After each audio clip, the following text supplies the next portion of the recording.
Welcome to the Live with Search Engine Land show. This is about the Google Page Experience Update, something that is going to be launching at some point in time in 2021. My name is Barry Schwartz. I'm the news editor at Search Engine Land. I think now my new title is the SEO news editor at Search Engine Land because I really just cover SEO. We have some amazing speakers with us today. No formal presentation, so it's just going to be real fun talking with everybody.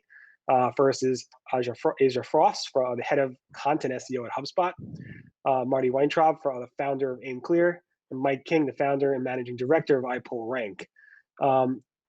Just before we start, I wanted to make sure everybody understands what this page experience update is about. So I'll give a quick summary of what it's all about, just in case our speakers have never heard of it beforehand. I'm just joking. They all prepared significantly, even Mike, who I asked to join literally 4 minutes ago before this session. So thank you, Mike.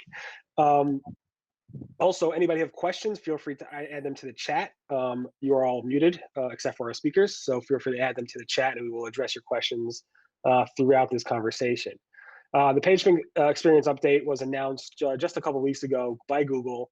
Google's calling it page experience because they're lumping in together all these different experience level factors into a new algorithm update, which will be launching sometime in 2021. We don't know exactly when, but we will know exactly when 6 months before they launch it, because Google will tell us, hey, this is your 6-month notice. You got to get ready for this.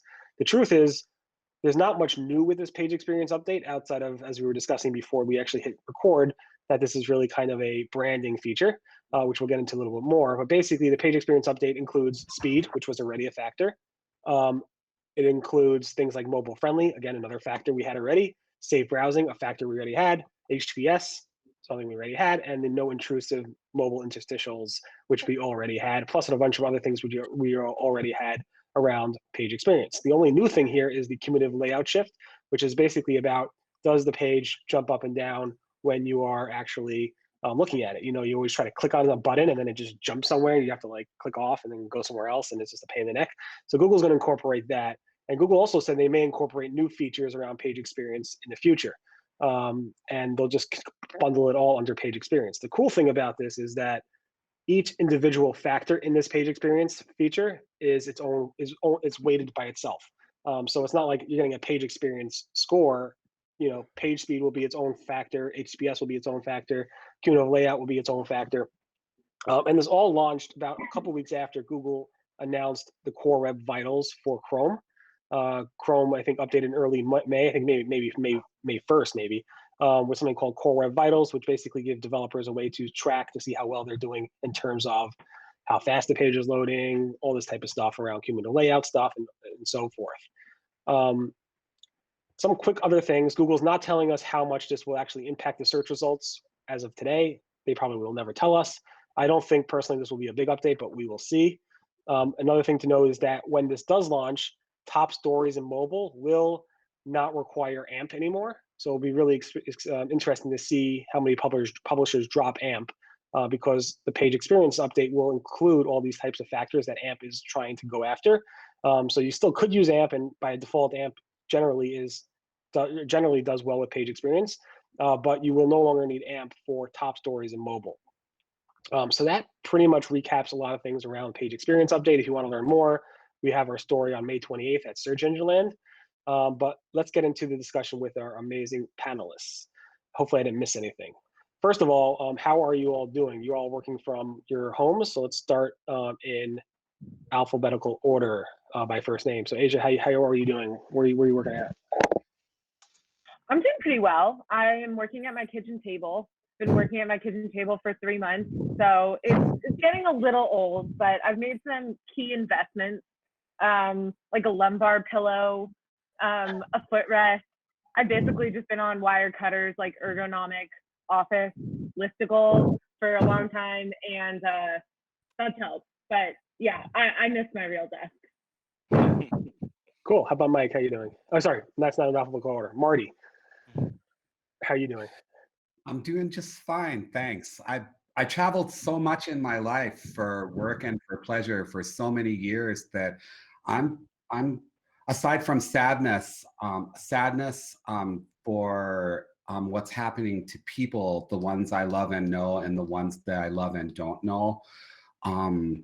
Aside from that, I'm having the time of my life, spending a lot of time in the Minnesota border, Canadian wilderness, where there's Wi-Fi on the edge of the wilderness, working at home in Minnesota, just for months, no travel, and I'm great. I'm grateful. I'm grateful. That's great. And how about you, Mike? How you doing? Well, I live in New York City and I'm black, so I'm doing as well as I can. But nah, all things considered, I'm in a great place. I'm very privileged to live in a very awesome apartment. I've got 2 kids that are healthy. Everybody in my family is healthy, so nothing I can complain about. Just really happy to continue to be doing what I can do. Right. That's a good point. I mean, you are in New York City at the heart of 2 major things going on right now. So, yeah, I'm not far outside of New York City. And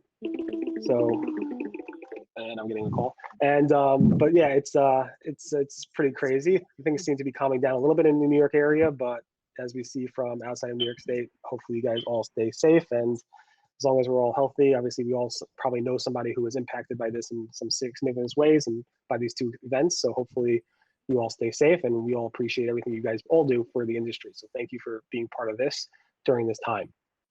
So let's introduce you all formally. Which I already did, but let's do this one more time. So Aja, is that correct? You're the head of content SEO at HubSpot. Is that the correct title? Yep, that's my correct title. So what does that mean? What do you do there? Yeah, it basically means that I'm responsible for the content strategy on both the blog and then the core website, namely product pages, directories, and that's specifically for our English-speaking website. Awesome. And Marty, you're the founder, right, of Aimclear? Is that true? I founded Aimclear. We're an integrated marketing agency. I'm a speaker, author. I judge the EU and UK search awards. My hobbies are photography and guiding in the wilderness. Aimclear won the last 4 Best Integrated Agency at the US Search Awards consecutively. And you're a very animated speaker from what I've seen. So thank you for everything you do. Thank you, Gary. And Mike. Yes. So you are sorry, go ahead. Yeah, I'm the founder and managing director at iPullRank. We are agency that's equal parts technical and equal parts marketing. So I like to think of it as like we've got the technical stuff, all like the technical SEO stuff, and then also all the content strategy, content marketing components. And yeah, we're based in New York City. Awesome, great. All right, so I think you probably all remember when Google announced mobile first indexing and mobile friendly design. So when it came to mobile first indexing and obviously mobile friendly, I think the mobile friendly update we named, or Search Engine Land, Mobile Get-In. And it seemed like SEOs and webmasters went crazy and they're like, oh, we got to go ahead and update our sites because otherwise we're not going to rank in Google search. It was a pretty big thing. Do you think, and it was pretty quick how many sites actually went to become mobile friendly. Do you think this page experience update is going to have the same effect on the SEO webmaster community? No. Mike's. Yeah, no. Absolutely not. No. And the thing is, like, these are all things that we should have been doing anyway. But the reality of it is, in most cases, that's a completely different team. Like, whenever we put together page speed recommendations, no matter who we're working with, they're like, oh yeah, we've got a performance team, or we've got the database people, and so on and so forth. So there's a whole nother team that's thinking about this, and they always hate to hear what Google has to say about performance. They're like, oh yeah, we've seen page speed insights, or yeah, we've seen the waterfall in Chrome and all that. Like, that's cool, but we've got other priorities and other ways that we measure speed. I mean, if you look at the messaging and even the reaction of the SEO community, like mobile first indexing, you said it, we dubbed it Mobile Get-In. This is the page experience update. Like, it just sounds way less of an actual change and sounds way less scary. Like Mike pointed out, there are separate teams. And I think mobile first indexing was a reaction to a change in user behavior. Everyone saw that people were using their phones way more to access the web. This feels more like, okay, we're just making pages easier to navigate. So it doesn't feel like as foundational a shift. Marty, you have any thoughts on that? It doesn't feel like SEO news at all. It feels like a bunch of PR crap. Like right about search for core web vitals and read their own organic crap for what that says. Cumulative layout shift, parentheses, CLS, optimize else. It's not how fast the most important content loads. It's largest contentful paint. LC freaking P. Like I think that PR was involved in this as much as tech was. It's for a someday update that maybe we'll know about soon, but they'll tell us when we'll know it. Like seriously, I'm already a PR. Like I wonder if they take them down to PR and tattoo it on their butts so they say it. Like, I don't know. It's a good point. I don't know. It's funny because when I was speaking, looking this over, again, like I said in the intro, almost all these things are stuff they already released. It's nothing new outside of this jumpy factor, which again, everybody here on this call probably feels like Google should not rank websites that jump all over the place pretty well. And I'm like, oh, so all you did is pretty much bundle all these factors up and put into a branded term called page experience. And I was like, all right. And I don't think Danny Sullivan's going to watch this, but I'm like, if I was Danny Sullivan and I still worked at Search Engine Land, how would I title this? And would I slap on a get in? Would I go ahead and mock this thing? But I'm like, you know what? Let's just call it what it is. Let's call it what they're trying to brand it. And I don't think it hurts. That's the next question I have. Do you think this is going to be a good thing for the web? Do you think people are going to? It's definitely a good thing for the web. And it also just allows us to know like where to focus, because again, when we have those conversations about page speed and so on, you know, they're like, oh, that's a metric that Google is looking at. Okay, which metric are they looking at? Because there's so many. Now that we have one that's like, you know, very focused, it allows us to like say, okay, well, let's optimize for that. So it's definitely going to allow adoption to happen better. But to your point, like this stuff isn't new. Even the jumpiness of the page was measurable in other ways through metrics that they already had. So I don't think any of this is new. It's just like a rebranding, like Marty's saying. Yeah, I would just add on to that. I think Mike made a really good point earlier about how it's usually a separate team handling this. And I do think this gives you good ammunition to go to your web team or your performance team and be like, hey, you know, Google just released this update, or they're going to release this in 6 months, and so we need to focus on it. It can be hard to convince those teams that, you know, what you want to focus on is what they want to focus on. So any kind of official update or messaging does help push your cause. For sure. It's awesome. It's awesome for the web. Anytime any companies make meaningful attempts to organize the attributes that they look at, it's like whatever they're telling us about it, you could trust that it's not enough for us to actually, it's not, Google wants you to make enough money with SEO that you can afford to buy ads. And so trust that, and so we can trust, if you go to, like I used to ask at audiences, raise your hand if you get so much from SEO that you never have to buy ads, and nobody, or very few. So we could trust that whatever they're telling us about it is organization that'll make us just competent enough to serve what their technical objectives are. And the reason Google is such a fantastic company is because they find the intersection of that and what's good for the web. Like if you've got a better system to do it by, then go ahead and step up. And that doesn't change the fact that this is a bunch of spin. This is like the last time I saw organization using language like this is for the companies that make drugs, Effexor, Wellbutrin, that kind of thing. Ew. Right. Yeah. I mean, I think first, obviously this is all coordinated, but this is really a Chrome. The Core Web Vitals, the terminology they're using is pulled from Core Web Vitals, from the Chrome experience, from the Chrome team. And that's more of a developer-oriented team. And the cool thing about this, at least, is that when they announced this, they immediately gave us tools in Search Console to say, how can we measure this? So that's nice to see that. Usually they haven't done that in the past, where they took them months to go ahead and give us those tools. But the weird thing about this thing is that, as you know, any of us could go ahead and spend an hour and tweak our websites or web pages to get a score that's amazing on any of these metrics. And then 2 months later, Google will tweak it and it can go down by 20 points, 30 points. So it kind of feels like a vanity metric anyway. Yeah, but at the end of the day, like all these things make our websites better and ultimately will make us more money anyway. So there's a reason to do it irrespective of what Google is saying. If anything, it's kind of like Aja said, it just really arms us more to be like, hey, remember that page speed thing that we told you about 3 years ago?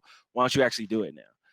And so it's gonna, give you more power to push things through, but I don't think it's gonna dramatically change, your experience in rankings and such. It's not gonna be one of those things where it's like, oh, you have a 92 and someone else has a 91 and then you suddenly rank better. Like that's just not how it's gonna work.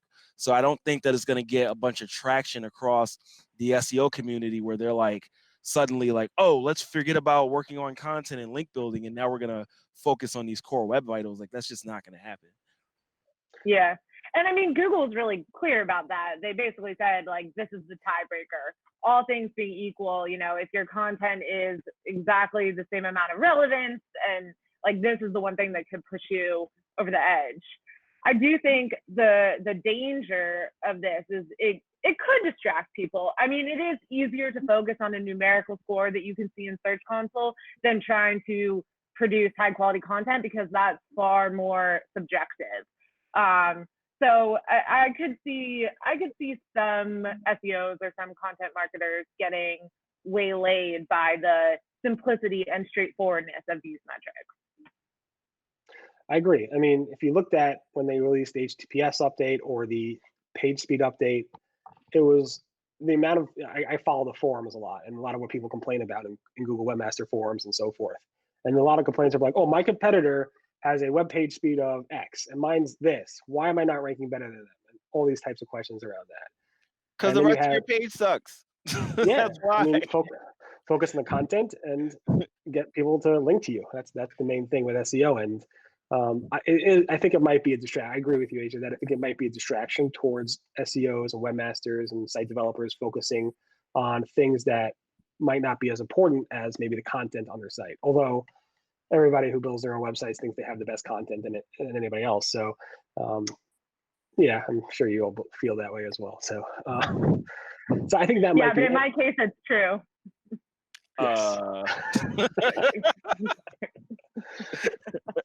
Any other bad things that you think might come out about this outside of people just focusing on these metrics too much? It's always dangerous to get too caught up in either the tech side on its own or ignoring tech because you're thinking about the beauty of and relevance of your content. To each of your points, it can distract by making the focus too technical and not on that you're making content that nobody will ever care about ever because it has no impact on anyone's outcome or relevance. At the end of all of this, the best SEO is a product that doesn't suck and a beautiful story to tell.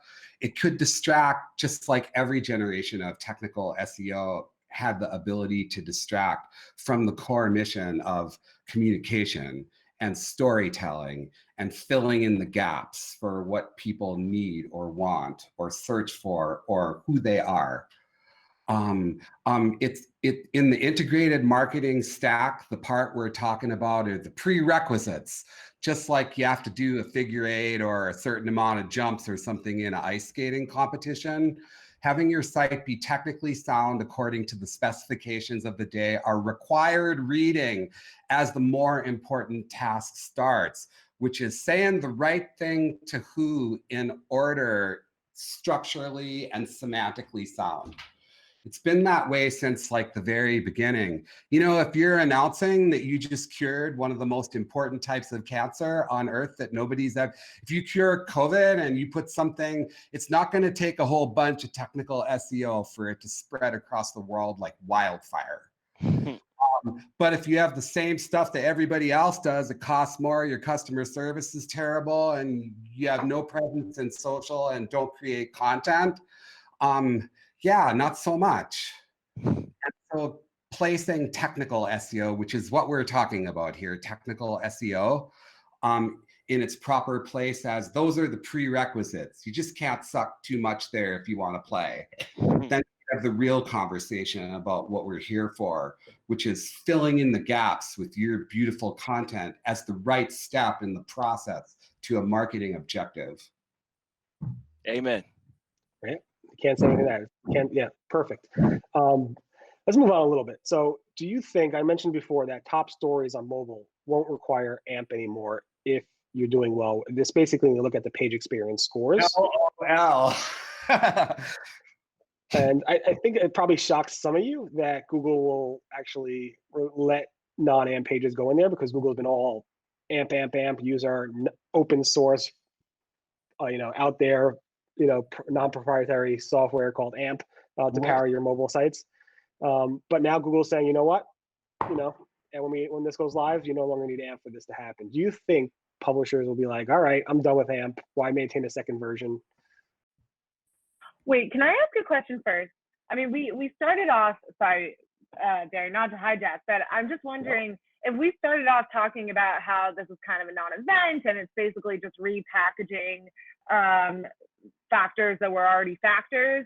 Like, do we think that it was purposeful that this AMP announcement is buried in like the penultimate paragraph? And it's just like, oh, by the way, I think that if we're attributing this to PR, I think that was strategic. Of course. Yeah, because I think then, I think, Barry, this is where you're going. Like, this is kind of the news. This is what the SEO community should and probably will really react to. This is actually what I've seen the most discussion about. And you're 100% right. You're 100% right. That's why I didn't write one story on Search Engine Land when this news broke. I wrote two stories. One is page experience update, and the second one is you no longer need AMP. Proving once and for all, again and again, that Google has so much better PR than Facebook does. It's funny because Facebook has their fair share. Oh, sorry, Barry, go ahead. No, it's true, but a lot of the former Google PR people that were really good are actually at Facebook now. I was going to say, Facebook has their fair share of dropping big news stories on holidays or Fridays, just like, oh, don't worry about this. Go enjoy your barbecue. We'll just be here, dropping our bombshells. It was a lot more entertaining about 5 years ago. For sure. Everything in our industry was a lot more entertaining 5 years ago. It was just more gaming, the system. It was more like, how can we spam? How can we get, maybe 10 years ago. Anyway, 10 years ago. 10 years ago. With that said, and it was a good diversion, but do you think your clients or your own websites are going to be removing AMP when this goes live? Yeah, because, if you think about The Guardian, they had AMP and they also had their own site, and their own site was actually technically faster than AMP. So there's no reason for anyone to use AMP if there's no explicit benefit from it anymore. And the maintenance of a different page type is typically not too difficult. Like, it's just another template that you're spitting that content into. But I think at certain points when, the canonical version of the page gets updated and there's some significant change, that's when people are going to be like, all right, let's just sunset AMP because there's no reason for us to continue to maintain it. So I don't think it's going to be something that happens like overnight, but gradually over time, people are definitely going to drop AMP. I did hear from rumors that HubSpot is going to convert their whole entire website into AMP only. That's what I heard saying. Well, there were people that were actually doing that, though. You can make a site canonical AMP because, with AMP script and things like that, you could do a lot of the things that you could do on standard websites at this point. But, my apologies for interrupting the joke. Well, no, it was a good joke. We never adopted AMP ourselves. We made it possible for customers to use AMP or to enable AMP on their blog posts. But first, it didn't work with our GA setup, and then we were having trouble getting our custom forms to work with AMP templates. And so we were just restarting the conversation when this came out. And the reason I think that publishers are going to drop it is because immediately we're like, oh, okay, well, that's not worth it. Like, moving on. Glad to have that settled. So I do think, Marty said something interesting earlier, that Google is a great company because they find the intersection of what's profitable and what's good for the web. And I would almost push back on that. I don't know. I'm a little more cynical. I'm like, it's only what's good for Google. And if you ask yourself why Google is dropping the AMP requirement, I don't think that's for the reader's benefit. I think adoption of AMP has been low enough that it's hurting the quality of engagement for top stories. And so this is Google widening the pool of articles and websites that can appear in top stories. Another product fail. It's just I agree with you. It's just another Google product fail. Like it blows my mind how many generations of digital marketing Google and other platforms have made us go all in on stuff, all massive investments, like all those companies that spend hundreds of millions of dollars to get people to like them on Facebook in technical ways. And Google, it's been like that with various generations of Google too. At the end of the day, AMP didn't work. It's not the global standard. That's why my website is so slow. I have so much legacy code on my site. It's just from like Google authorship and that's ironic. Marty, that's actually a very interesting point, because if you think about technology that other people have rolled out, like for instance, Facebook made React picked up, like everyone uses React, right? Whereas Google made Angular and no one uses Angular. And whereas Google's like, oh, we've got AMP, we've got, the rel author and all this, you have to do it. Facebook never said like, yo, everybody needs to use React. They just made a good product. So I think Google should kind of like adopt that mindset a bit more about things like this, rather than being like, you have to do this in order to get this benefit. Just make something that is inherently beneficial. But I got a question. Go ahead, Aja. I have a counterexample to that. I was just thinking about the shift to video when Facebook was really, really, really pushing video. And I don't know about you, HubSpot created a big video team. I saw tons of media publications really double down on video. And then it came out that the way that they had basically been benchmarking video performance was it was inherently flawed. It was definitely a vanity metric. The view through conversions? Yeah. Or it was like video completion time. I can't remember what the smoking gun was, although I'm sure we can look it up. But a bunch of people like fired their video team. So I do think it's not even necessarily like inherent to one company. I think a lot of these companies are throwing things at the wall and seeing what sticks. Yeah. And because they have such huge platforms, we are kind of captive to their experiment. We are sheep. I got a question for you guys. So you've got a client and their AMP rig is just crushing it, just like destroying the SERPs. Like they're making a lot of money. They're making a lot of money from AMP. And whatever mythological deadline happens after they explain whatever they explain to us about how it's going to work, everybody is changing. Some people, when they do their new CMS, some people just next major build of any kind, they're doing it, and their AMP stuff is just sitting there and it's doing amazing. Like my question is would you dismantle prominence even in light of competition by way of new incoming technical mechanism? Like I know AMP's going to go away, and if I own anything, I'm going to make you freaking take it from me however you want, or I dismantle that thing. Yeah. So, I mean, I think the approach that a lot of people have done where it's like, to read this full article, go to the desktop version or whatever, that's what I would employ in that case, as long as it continued to rank. Because if you're getting so much value out of it, like don't kill it. Until it just stops working entirely. There's no reason to give up those positions. And you I feel like. Sorry, go ahead. Well, in SEO, I feel like it's always better to be conservative. Like if it's working, don't change it. Right. So I probably wouldn't dismantle it. I probably would hang on to it by like my fingertips, like you said, kind of until it's pried out. You take it. Yeah, I'll fight you. But no, I mean, it sounds like to rank in the top stories carousel, then you need an AMP-like experience. Like these things are almost a substitution for AMP, or AMP is a proxy for these factors. So I don't think that it loses value. I just also don't think that if you don't have AMP enabled, you need to I think there are better ways to achieve the same performance, basically. And since it's a page-by-page basis, you could test one article for top stories and see if it does well with AMP and other ones without and see how it works. You could play games with Google that way if you want, and you could test it over time.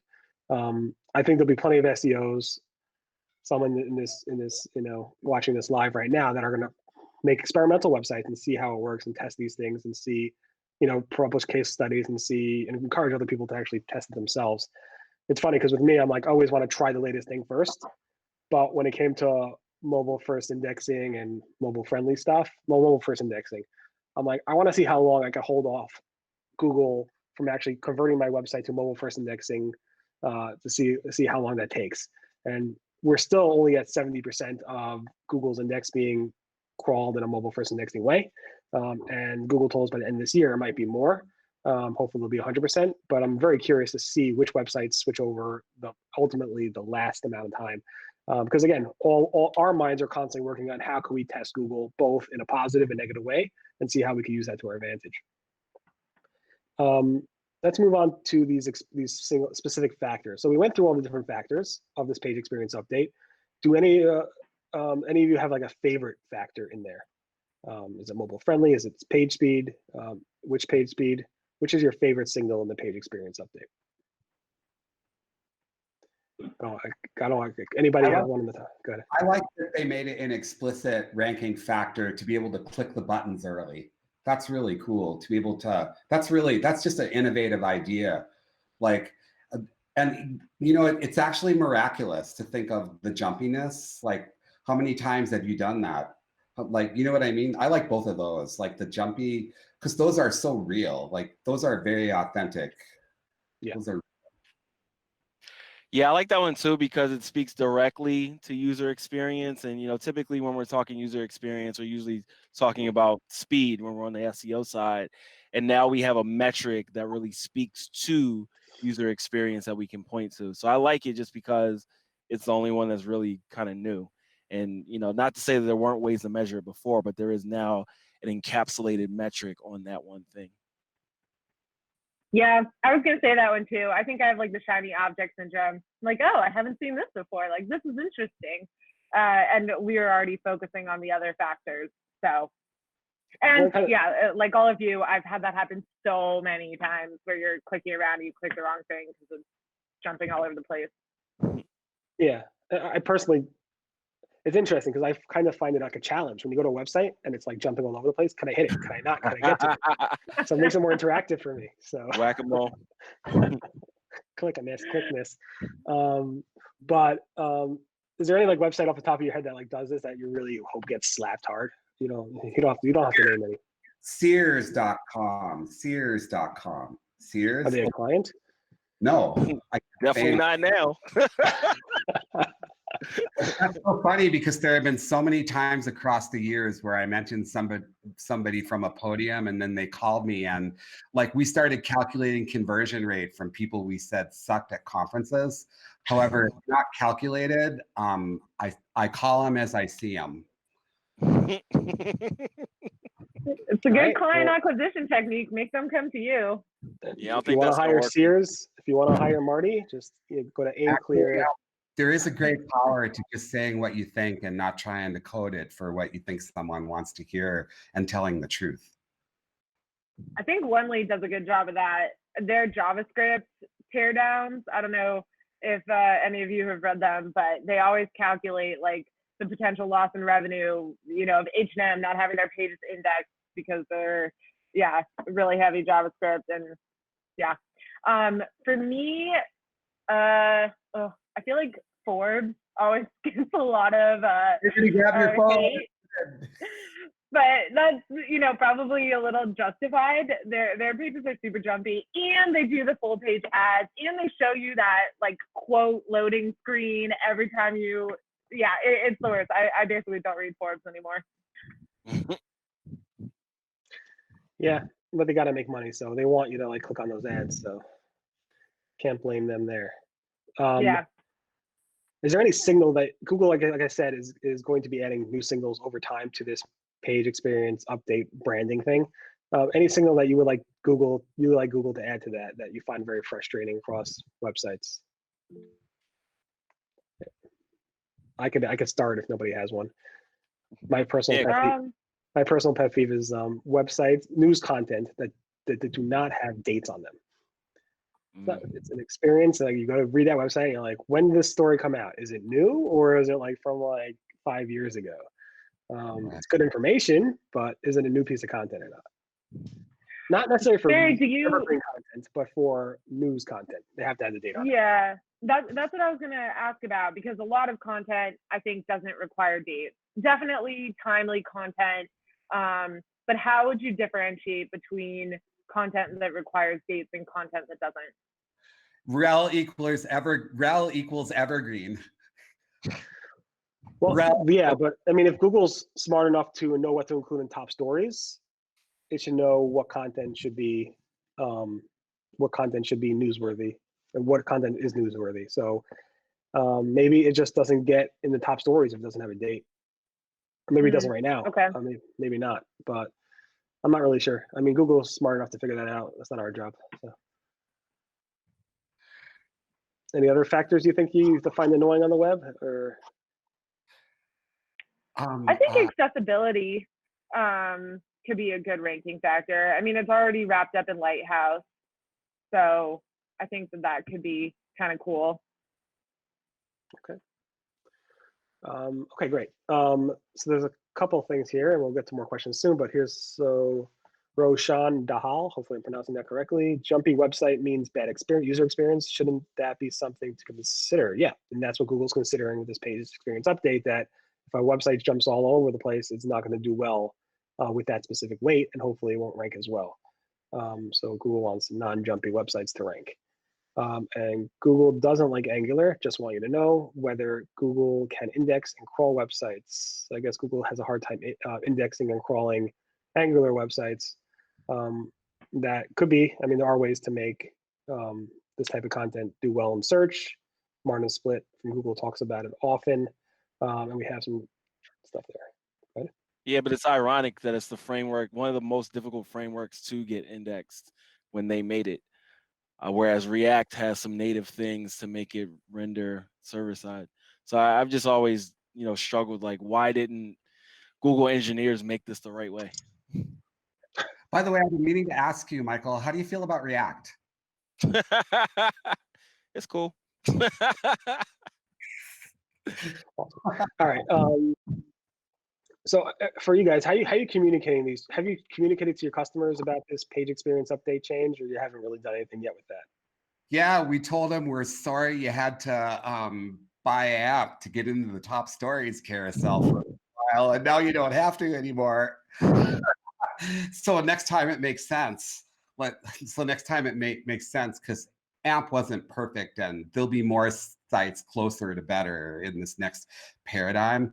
And we'll tell them to evaluate any wins that they're current. Like we'll look at anywhere where we're doing really well and make sure not to screw it up, not on purpose, and make anything measured and compared to a baseline, and with incremental tests within the catalog or the library. Incremental tests. If we do take down something that's working great, we're going to do it a piece at a time and prove that it works.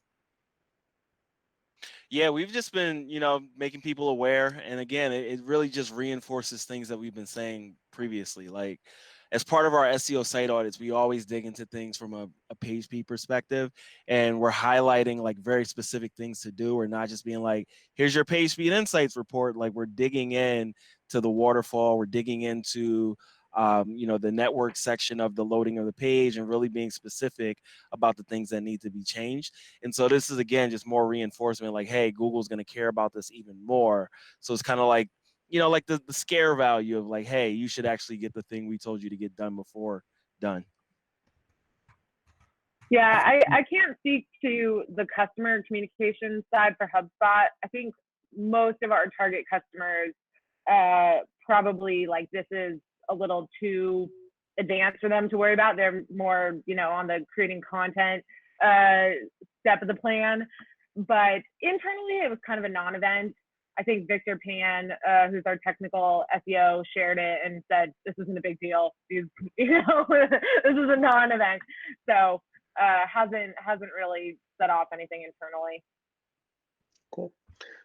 And I know, Aja, you said that HubSpot hasn't deployed on their own website any AMP, so you're not making any changes on your end.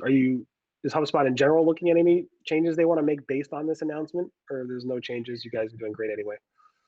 Yeah, our web team was already going through a mobile and performance audit. We definitely have strides to make there. Like I was just actually looking in our Search Console Web Vitals reports, and it's not straight A's across the board. I'll put it that way. So we're focusing on these things, but it has kind of come before this. Yeah. Mike, how about you? You guys are 100% across the board, A pluses across all those scores, and no changes. Our site is terrible. Like, I'll be the first to say that. You know what I mean? Like, we built that probably like 4 or 5 years ago. It's on WordPress. It was never actually optimized, but it's one of those, you know, the cobbler's kids have no shoes things. Yeah. But we're in the process of rebuilding the site, and I definitely like we're moving more towards using a headless CMS so we can make it as fast as possible and have more control over things. So it's going to be blazingly fast moving forward, because I hate, like, there'll be people that'll hit up my contact form that are SEOs that are like, you don't know anything about page speed. Look at your page speed. So it's like, let's just get that out of the picture. Yeah, that's the same old story. Do you hire your SEO professional because they rank in the SERPs for SEO phrases? Like, yeah, it's always a good question. Yeah, and like we've done that. You know, there have been points where I've like optimized the site to rank for, you know, SEO in New York City or something. Yeah, Like me too. those are the worst leads possible. So I don't even focus on that anymore. I understand that we just recently got a lead that turned into a substantial client from SEO, and we're like 14 years old. No, just kidding. Like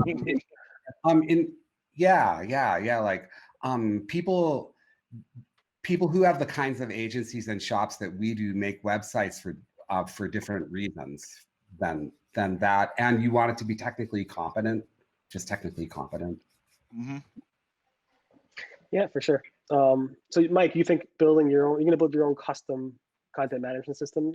So No, we're gonna use Contentful. It's just a headless CMS, so you can you basically return the elements of a page as a API response, and then use like a React or Meteor or whatever to display the content.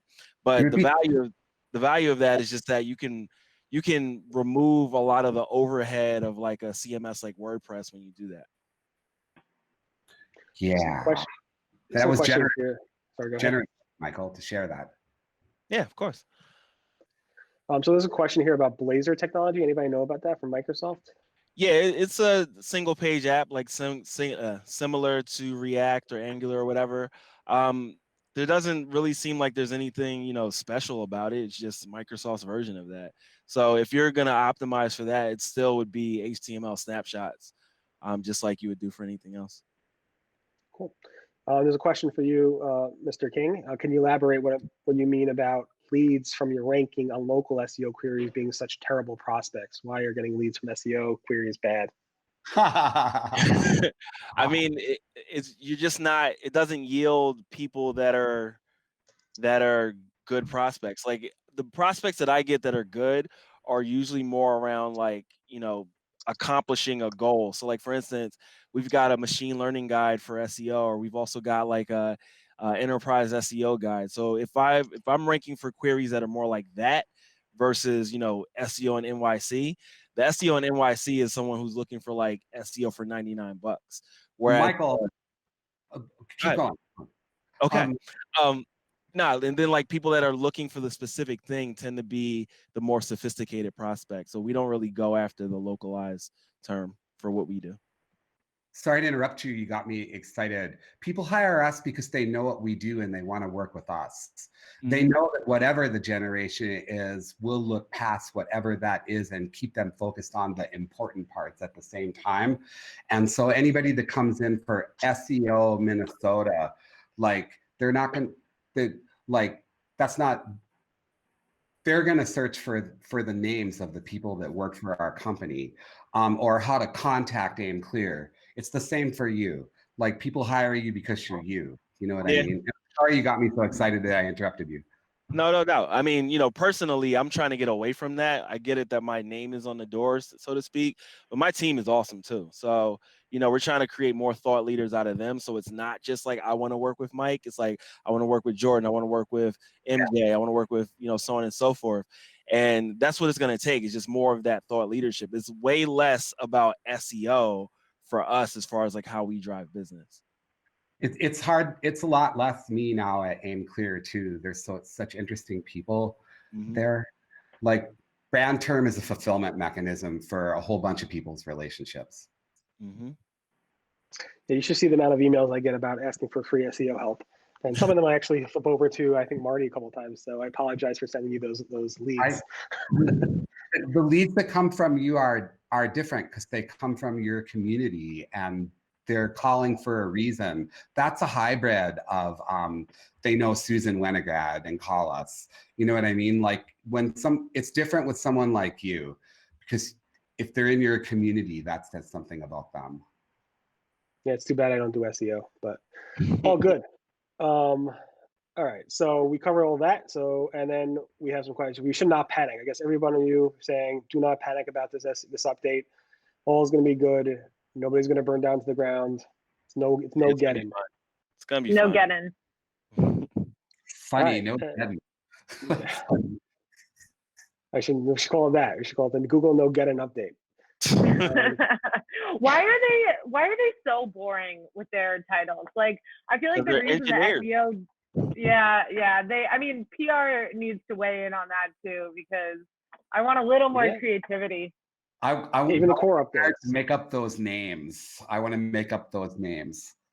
They want it to be boring. They don't want us talking about it so much. And I mean, some things they want us to talk about, and some things they don't. Like even these Google updates, where we used to call them Florida update or whatever names you want to give them.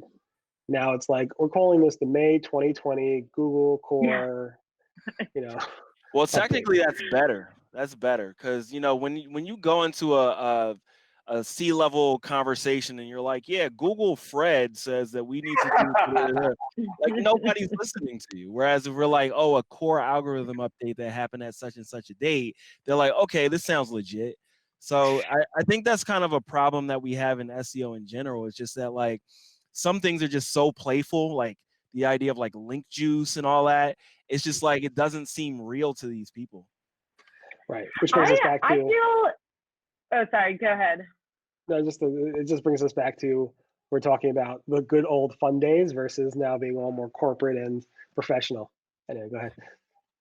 I mean, maybe it's because I'm newer to the SEO industry than all of you, but I've had the opposite experience where it feels like a lot of folks internally are very confused and put off by SEO, and it doesn't feel accessible to them. When you explain concepts in like very relatable terms, like link juice, those are the ones that really resonate. And I also think it's hard to have a conversation when you're like, oh yeah, well, because of like the, May 2019 core update. Oh no, I thought that was the July 2019 update. Like I like terms that are more memorable and descriptive, but that's just my opinion. I respect that.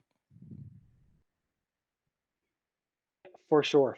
So it's interesting because remember the old days of SEO, it was much more, I guess, taboo to talk about any of this stuff. Like SEO was a dark, bad, in the shadows type of secret where the only way to rank well was to do something evil or something bad. And that's definitely not true. I mean, it's just it wasn't you didn't want to call yourself an SEO back in the old days, only to your friends. But like if you were in a marketing group and you said you do SEO, it was like, oh, you go over there, you people. Am I wrong? Or you're making it sound like joining the Ku Klux Klan. So serious. What do people call themselves? Do they say I'm marketers, or like very like, oh no, I don't really do anything interesting? In the early 2000s, it was webmasters. It was like some type of like magic or some type of like stuff that wasn't believable. How could you go ahead and rank well in Google or Alta Vista or something? It was like you did something bad to do it. In 1993, I made the websites with my own hands using Adobe PageMaker. In 94 for 12 CBS affiliates around America. And essentially it was a logo and centered Helvetica text on a gray page. And they thought I was a god amongst humans. The truth is, I mean, back then it was, you could do stuff to get around the algorithm. I don't know if any of you remember the digital co-op network or any of these underground networks of link building. You could really rank for any keyword you wanted to with very little content. And it was fun. It was just fun to play around and test things. I used to rank back in the early 2000s, outrank H&R Block for their own name during tax season and just like an affiliate tracking. It was fun. Barry, I think you're very representative of that time because, it was largely born out of like web development, right? Whereas now we've got a lot more like marketing type folks in here, which is great. I think that's fantastic. But, it was really just like an offshoot of web developers that were figuring things out and then sharing their stories and making a lot of money and, winning off of like affiliate stuff and so on. But as it's gotten more like corporate, like you said, it's become, this like weird cross section of people that, none of us were like, hey, I want to be an SEO when I grow up. They were just like, okay, I did this thing and now I found out about SEO and now I'm interested in doing this more as my career. Whether you were like a journalist that was forced to write this way and then you kind of like fell into this, or you were a developer and like, which is my story. And, I just needed a job and they were like, hey, do SEO. And I was like, cool, this is fun. Or if you're like, a PR person that became a link builder, that became Creative services. So there's like so many different paths into it. And I think that's one of the things that's beautiful about this industry is that there's just so many different perspectives. And it's this thing that's like such a very subjective way you can approach it, that you have so many people that you can learn from. So I think it's cool, but it's also like, it's just not how it was before, where you could just, spin up a bunch of copy and that was around a keyword and build some links from some shady places and suddenly you're a millionaire overnight. It was so easy. It was so easy. It was so easy. Yeah. Well, what do you think they're going to be saying in 20 years? Like when people reflect on this era of SEO, how are they going to be talking about it? I mean, I think they're going to be talking about it the same way they talk about advertising. It's just like really commonplace at this point. I think if you want to see a world that's like what SEO was before, look at crypto, look at blockchain. Like it's very similar. And a lot of those same people are in that world right now too. That's the way Asia people are going to go. The search engines finally grew sufficient bullshit detectors that the playing field mostly layered again. Sorry about that. Mostly layered. I'm sorry. I saw that on 60 Minutes from a general. No, not quite. Anyway, no, that's not true. I think that they'll just say that the era where you can completely game the system is it's mostly gone. Like there's many fewer seams, and now it actually matters the quality. Like our brains turned to mush for about 25 years, where having a technical edge could result in being successful financially. And now it's back to who's actually got something that lines up with what people want or need and can form sentences to explain it. So it's funny, the exact phrase you just said is really funny, because I think there is an opportunity to have that technical edge again through natural language generation. We're at a point where that stuff is almost as good as like someone writing content themselves. And so, and it's like, it's such like cutting edge stuff right now that it's really difficult to do. But if you can do it, you can have that same advantage that people had, like 10 years ago. I agree with you. I agree with you. I wonder when that will be, because that's sort of like the holy grail. Like that's authentic artificial intelligence, and that is the holy grail. I don't think that there's quite enough data on humans yet to do that exactly now, but certainly within your career. You think so? it's right now. Like there are models right now that can generate copy that you won't tell a difference. And it's not like what narrative science and automated insights were doing, where it's just like a sophisticated content spinner. Like you give it a prompt and it'll write a whole story down. So what the holy grail is how do you make it generate a story that's perfectly optimized? And that's what I'm trying to figure out. But you know, I don't think we're that far away from that. I think in the next 5 years it's going to be ubiquitous. Yeah, yeah. I do think that there's. Oh, go ahead, Marty. No, you go ahead, Aja. I think there's always going to be another advantage. Like, yeah, maybe they get less obvious or less fun. But even if you look at ads, there are always ways to cut out the competitor or get a better, cheaper, more effective ad. So I don't know. Maybe that's just me not wanting to miss the fun times. Like, no, this time is fun too. The new technical edge is creativity. The new technical edge is not just being there, but it's saying a better thing. The new technical edge is 25 characters that breaks my heart and the ability to present it. Like it takes 40 to break my heart, actually. No, Marty, that's not. Marty, how do you only speak in sound bites? This is amazing. Yeah, no, it is impressive. Well, it's what I believe. Like it's what I believe. It's like that whole thing where you've got to step up to the plate if you're going to face the pitcher and swing the bat and stuff. Like I think it's prerequisite to step up to the plate, and you're either good enough to hit it or not. Like, yo, you're like speaking in rap punchlines. How do you do this? you mocked me by your very existence, Michael.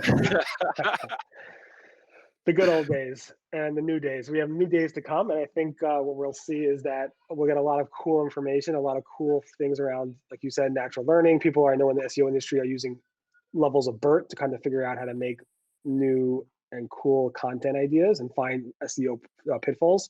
So I think we have a lot of cool things going on in the SEO industry. Obviously, the reason I asked that was around, do we have friendly names or not? And it kind of took us off on this whole angle of the old days of SEO, which is really cool. I appreciate everybody for joining us today. All the questions we got in the chat. There were a bunch of other questions we got that we really don't have time for now because we have to wrap up. But thank you, Aja. Thank you, Marty. And thank you, Mike, again, for coming in last minute, of course. It's really amazing how much content and how much you guys know around SEO to come on this show last minute and talk about such a detailed topic. So thank you very much for doing this. And hopefully anybody who is watching live, feel free to again, we'll hopefully answer your questions at some other point. And thank you very much for listening. My name again is Barry Schwartz. I'm the SEO news editor at Search Engine Land. And feel free to tune in for more live with Search Engine Land shows coming up in the future. And we also have an XMX Next, which is free. It's Google XMX Next. Register, and we have some amazing sessions there that are upcoming soon. Thank you very much for doing this, and have a great day, everybody.